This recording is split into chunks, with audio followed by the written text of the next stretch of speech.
تو اگر آج ہمارے جاوید اختر صاحب ایسی کوئی عقلی دلیل اور لاجیکل ایویڈنس دیں خدا کے نہ ہونے پر جو ڈیفینیٹ بھی ہو، تو میں یہ اعلان کرتا ہوں کہ یقیناً میں اس ایویڈنس کو قبول کروں گا اور اس پر غور کروں گا، لیکن ساتھ میں یہ بھی اعلان کر دیتا ہوں پریڈکشن کے طور پر کہ ایسا کوئی ڈیفینیٹ آرگیومنٹ کوئی نہیں پیش کر سکتا۔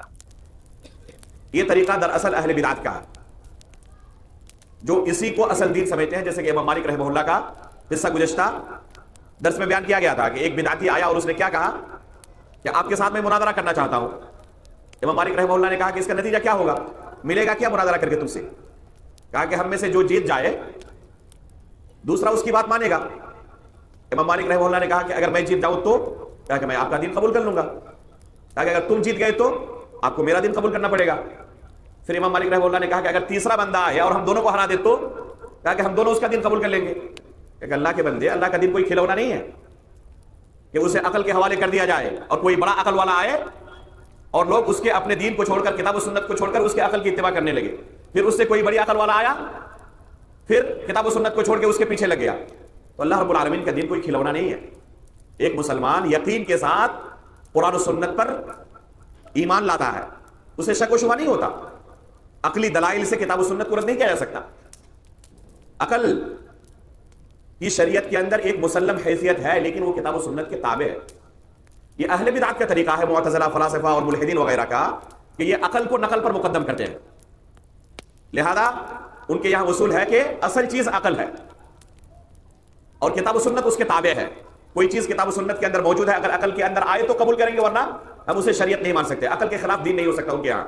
ہمارے یہاں کیا اصل ہے؟ ہمارے یہاں اصل ہے کتاب و سنت، عقل کے مطابق ہو الحمدللہ، اور عقل کے اگر کسی کو خلاف نظر آئے تب بھی اسے بلا چوچرا اسے تسلیم کرنا ہے۔ اور حقیقت میں اگر کسی کے پاس عقل سلیم ہے تو شریعت کی کوئی چیز اسے عقل کے خلاف نظر نہیں آئے گی۔ لیکن ظاہر سی بات ہے کہ اللہ رب العالمین نے عقل ہر ایک کو برابر نہیں دیا، لوگوں کے عقول مختلف ہیں، تو شریعت کو عقل کے حوالے کر دیا جائے تو شریعت کیا ہو جائے گا؟ کھلونا بن جائے گا، لوگ کھلواڑ کرنا شروع کر دیں گے۔ تو یہ طریقہ اہل سنت و جماعت کا نہیں کہ شریعت کو عقل کے حوالے کر دیا جائے اور اسی کو فیصل مان لیا جائے، اسی کو جج تسلیم کر لیا جائے، بلکہ اصل ہے کتاب و سنت ہمارے یہاں۔ آگے بڑھے۔ امام احمد بن حنبل رحمہ اللہ، ابھی ہم نے کہا کہ اصل ہے کہ اس طرف زیادہ توجہ نہ دی جائے، لیکن اگر کبھی کوئی اس طرح کے معاملہ میں پھنس جائے اور کسی سے مناظرے کی ضرورت پڑ جائے، جس کو کہتے ہیں گلے میں پڑ جانا، ہمارے گلے میں آ کے پڑ جائے مناظرہ کرنا، مجبور ہو جائے ہم، تو ایسی صورت میں اگر کوئی مناظرہ کرتا ہے تو کوئی حرج بھی نہیں ہے۔ خود امام احمد بن حنبل رحمہ اللہ نے جب خلق قرآن کا فتنہ آیا، ابھی ہم اگلا مسئلہ اسی کے بارے میں بیان کریں گے، تو ابن ابی دواد سے خود مناظرہ کیا تھا، مشہور مناظرہ ہے تاریخ کا، ابن ابی دواد سے خود امام احمد بن حنبل نے مناظرہ کیا۔ تو ایسا نہیں کہ علل اطلاق مناظرہ کیا ہے، جائز ہی نہیں، ضرورت پڑنے پر اس طریقے کو بھی ہمارے علماء سلف نے اختیار کیا ہے۔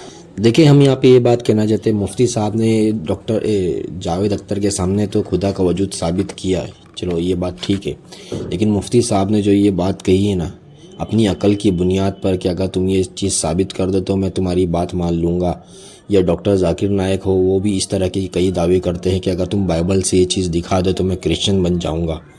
یہ سب دعوے کرنا اور اپنی عقل کی بنیاد پر اسلام کو چھوڑنے پر راضی ہو جانا، یہ چیز جو ہے یہ بہت ہی غلط چیز ہے اور سراسر یہ گمراہی والی بات ہے۔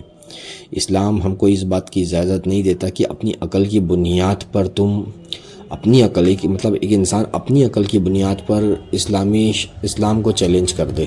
اس کی عقل ہر ایک انسان کی عقل اوپر نیچے ہوتی ہے، لیکن اپنی عقل کی بنیاد پر چیلنجز کرنا یہ چیز قطعاً جائز نہیں ہے۔